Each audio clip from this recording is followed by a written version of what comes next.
and 3 and 4 and 1 and 2 and 3 and 4 and. All right, this is the last exercise for today. We're going to play pizzicato number 6 and G to D, the A string. We do string crossings. And 1 and 2 and 3 and 4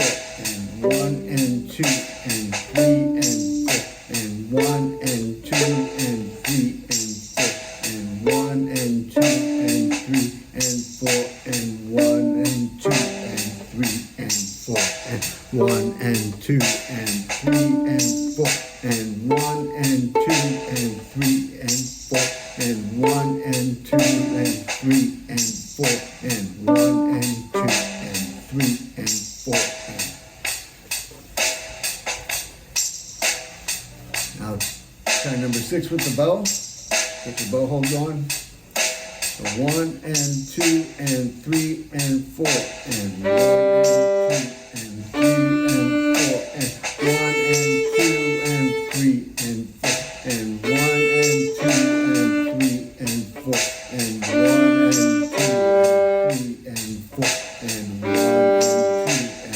2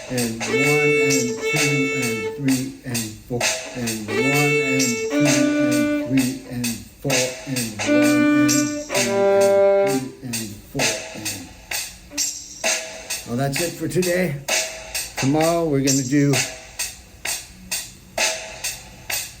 page 8, or you can do page 8 today.